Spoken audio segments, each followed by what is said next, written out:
বন্ধুরা আবার একটি নতুন রেসিপি নিয়ে চলে এলাম। আজকে দেখাবো মশলা পনিরগুলোকে ছোট ছোট পিস করে কেটে নিয়ে গরম মশলা ও গোলমরিচের গুঁড়ো দিয়ে মাখিয়ে রেখেছিলাম। তারপর সেগুলোকে ভেজে নিয়ে গরম করে রাখা জলের মধ্যে ভিজিয়ে রাখা হলো, যাতে পনিরগুলো আরও সফট হয়ে যাবে।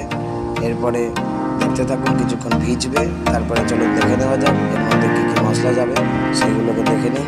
ততক্ষণ এগুলো ভিজতে থাকুক।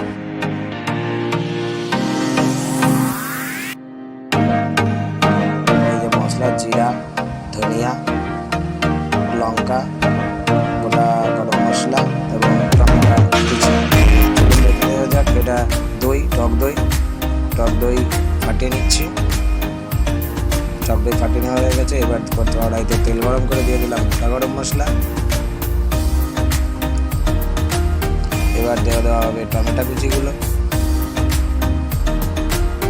এবার সমস্ত রকমের মশলাগুলো সব কড়াইতে দিয়ে ভালো করে নাড়াচাড়া করা হবে। সম্পূর্ণ নিরামিষ পদ্ধতিতে একটি নিরামিষ রেসিপি দেখানো হচ্ছে। লবণ পরিমাণ মতো দেওয়া হলো।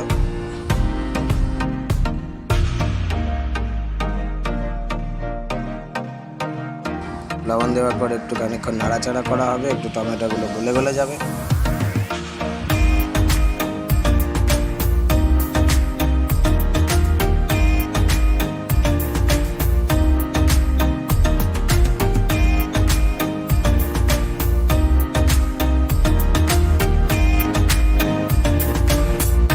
দিয়ে দিচ্ছি ধনে গুঁড়ো, দিয়ে দিচ্ছি গোলমরিচের গুঁড়ো, দিয়ে দিচ্ছি জিরে গুঁড়ো। দেখতে থাকুন। আর অবশ্যই দেখে নিজেরা বাড়িতে ট্রাই করতে পারেন। সম্পূর্ণ নিরামিষ। দিয়ে দেওয়া হলো হলুদ গুঁড়ো। বাড়িতে ট্রাই করতে পারেন। একদম অসাধারণ টেস্ট আসবে যদি আপনারা এইভাবে করেন। একদম ঘরোয়া উপকরণ দিয়ে তৈরি করা হয়েছে।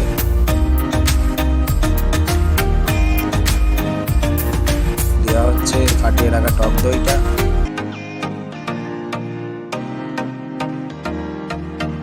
এবার সেটাকে নাড়াচাড়া করে নেওয়া হলো। যে পনিরটা ভিজে রাখা হয়েছিল সেই জলটা দিয়ে দেওয়া হলো। কিছুক্ষণ জলটা ফুটবে। ফোটার পরে দিয়ে দিচ্ছি দুধ 1 কাপ মতো। ভেজে নেওয়া হচ্ছে লাল শুকনো লঙ্কা আর মৌরি। এটাকে ডাস্ট করে নিয়ে দেওয়া হবে। মিক্সিতেও করতে পারেন, আমার হাতের কাছে আমি ওটা পেয়েছি তাই ওটা দিয়েই করেছি। এটা হচ্ছে পনির। দেখুন জলটা অনেকটা মরে এসছে। এবার পনিরটা দিয়ে দেওয়া হচ্ছে।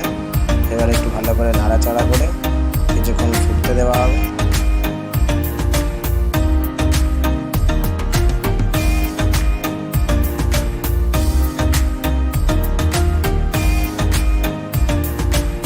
দিয়ে দেওয়া হচ্ছে ঘি, পরিমাণ মতো ঘি।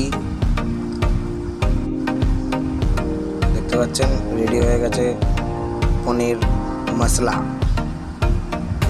চ্যানেলটিকে লাইক, শেয়ার, কমেন্ট করতে ভুলবেন না। চ্যানেলটিকে সাবস্ক্রাইব অবশ্যই করবেন।